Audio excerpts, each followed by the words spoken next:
Frankfurt, Germany. Mercedes-AMG is celebrating 3 consecutive years of Formula One Manufacturers' World Championships, and corresponding Drivers' Championships for Lewis Hamilton, twice, and Nico Rosberg, with a car aimed at the heart of Bugatti, a marque that hasn't competed in Grand Prix since the 1930s.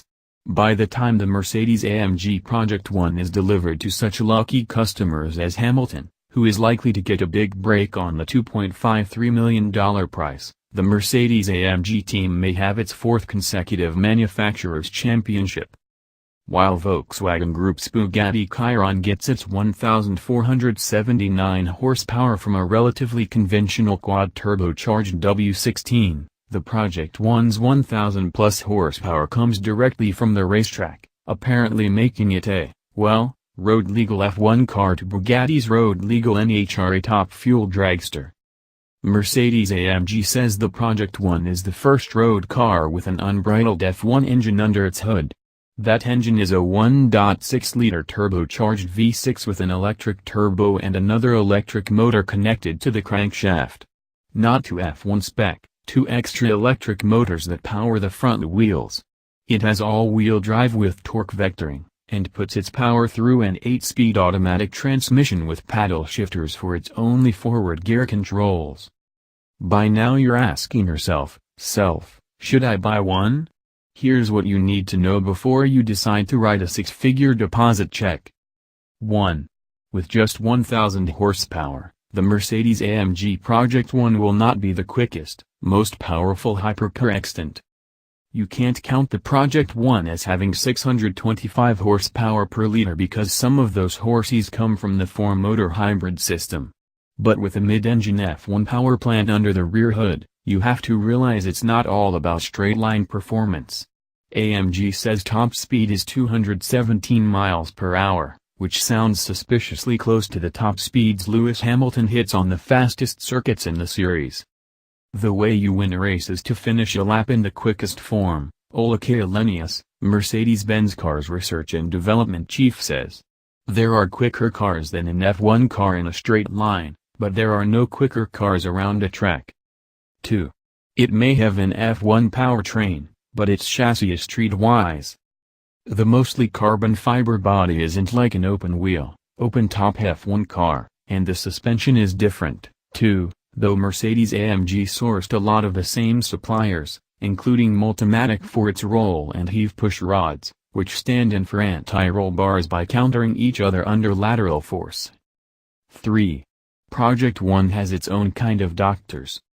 For full downforce in the corners, Project One lowers its suspension and 2-piece rear wing flips up to the level of that crazy F1-style shark fin wing. Also, those 3 flaps on top of each front fender rise up. 4. Unlike the race engine, the Project One's W08 engine is built for more than a few races, or even a season.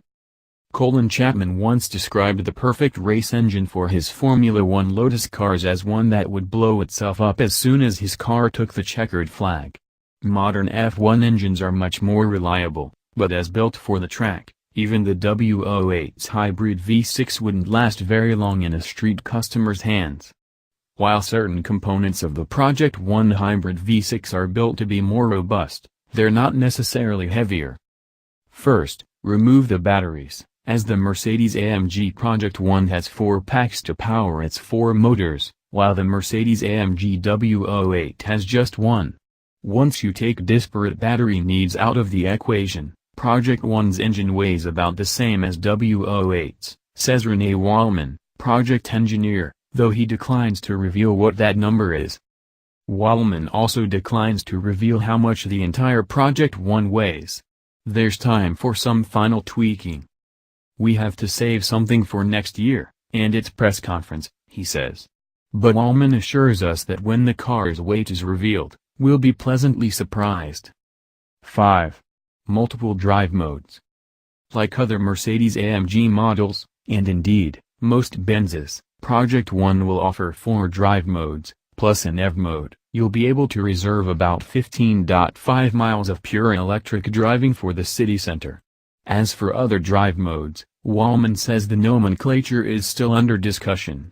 There will be a kind of qualifying mode, he says, that will take advantage of the battery reserve for full power to supplement the turbo V6, and there will be a race mode with hybrid assistance. 6. Carbon ceramic brakes are standard, of course. Carbon ceramics provide superior stopping distances while thriving on heat. They have no advantage or disadvantage in aiding the brake regeneration system. 7. About that air intake.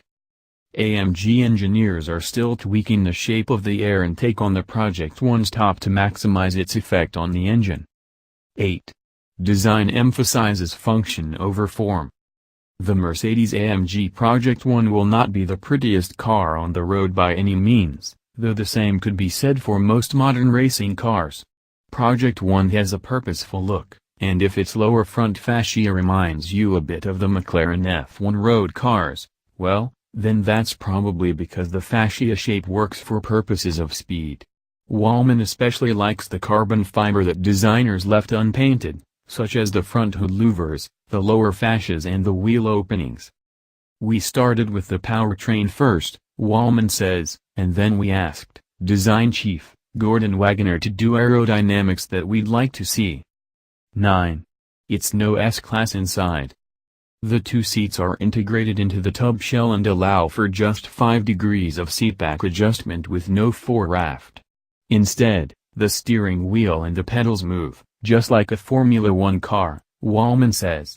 The F1-style steering wheel also made it possible to place the instrumentation above the wheel, so the driver doesn't have to look down, away from the road, to see speed or revs, for instance. AMG considered a removable steering wheel, Wallman says, but one would not have worked with the required driver's airbag. There's also an airbag for the passenger, plus plans for 2 to 4 more. The car also has catalytic converters and will meet all safety and emissions standards, including for the US. Asked whether he's driven the car yet, CEO Dieter Zetsche said he hasn't because interior noise levels from the engine need to be reduced from their current state of 125 decibels, another regulatory no-no. 10. They're not exactly sold out, but would you like to get on the waiting list? Invites went out to certain loyal Mercedes buyers, some of whom were at the Project One's unveiling at the 2017 Frankfurt Auto Show. They have plunked down 6-figure deposits, and we hear the number of interested potential buyers was about 4 times the 275 examples Mercedes-AMG intends to build in 2019 and 2020. So says Ola Kalanius, even though F1 engines can easily cost 7 figures and even though certain other manufacturers might be willing to take a hit just to celebrate 3 world championships and to put this sort of car in its showrooms.